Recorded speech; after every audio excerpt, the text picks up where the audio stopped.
Pinaubayan na raw ng defense team ni Vice President Sara Duterte sa House Justice Committee ang kainatnan na impeachment complaints laban sa Vice. Ang mga complainant naman tumangin ang magsumite ng sagot sa tugon ng kampo ni Duterte dahil hindi naman nila sinagot ng defense team ang mga inilatag na reklamo. May unang balita si Tina Panganiban Perez.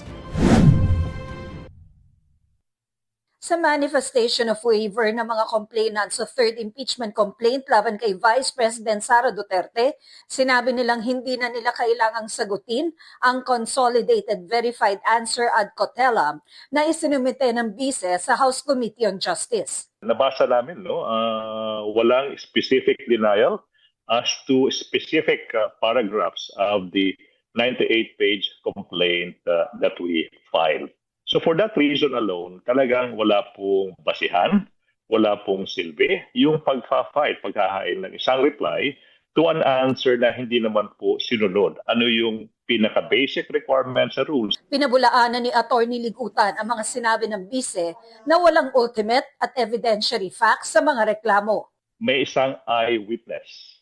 May mga notice of disallowance, audit observation memorandum from the Commission Audit. May mga documents evidencing payment na sabi ng PSA, Philippine Statistics Authority, ito yung mga taong to do not exist fictitious. Despite that, you still have the courage and the gall to claim wala man lang ultimate facts. Pinabulaanan din niyang recycled ang mga alegasyon na ayon sa Vice ay ibinasura na noon ng Korte Suprema.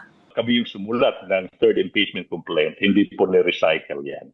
Hindi po rin-recycle yan. Tsaka isang bagay na dapat we have to settle, no? Yung decision ng Supreme Court in Duterte versus House of Representatives last year, never po diniscuss ng Supreme Court na walang basihan on the merits yung impeachment complaints filed last year. Si Atty. Nathaniel Cabrera, complainant sa fourth impeachment complaint laban sa Vice, naghain din ng manifestation of waiver to file a reply. Sabi ni Cabrera, dahil hindi rin naman daw sinagot ng Vice ang mga alegasyon at wala rin itong inihayag na bago, wala na raw saysay at makatatagal pa sa proseso kung maghahain pa siya ng sagot. Ang pahayag-an niya ng kampo ng Vice na walang ultimate facts sa mga reklamo ay bunga ng maling pagkakaintindi sa rules na pwede nang humingi ng detalyadong ebidensya sa puntong ito ng impeachment proceedings. Dahil hindi na naghain ng reply ang mga complainant, sabi ni House Committee on Justice Chair Jervy Luistro na pwede nang talakayin ng House Committee on Justice kung may sufficient grounds para magsagawa na ng hearing proper. Si House Committee on Justice Chair Representative Jervy Luistro, pinabulaanan ang sinabi ng Vice na walang ultimate at evidentiary facts sa impeachment complaints. Hindi rin daw totoo ang bintang ng Vice na mayroon silang double standard pagdating sa impeachment complaints laban sa Vice at laban kay Pangulong Marcos. They failed to show proof of the President's personal involvement or participation in the alleged offense. No?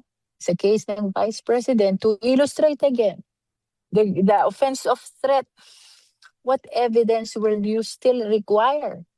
Res ipsa loquitur, it is the Vice President who is uttering the threat against the President, the First Lady, and the former Speaker.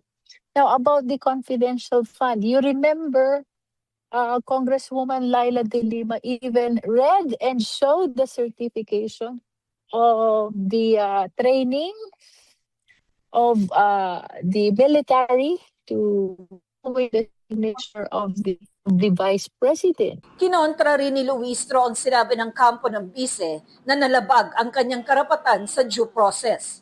Well, I don't think there was violation of due process. Nakita nyo naman, we gave ample opportunity to all the members of the Justice Committee and even non-members who wish to make manifestation or interpolate during the determination of sufficiency in form and in substance. Sa panayam ng GMA Integrated News, pinanindigan ni Atty. Michael Powa ng defense team ni Vice President Duterte na puro opinyon, spekulasyon at konklusyon at hindi mga ultimate facts ang nakasaad sa mga reklamo. Paano naman po namin masasagot kung wala naman pong ultimate facts that will constitute yung impeachable offenses na pinaparatang nila laban sa ating Vice Presidente?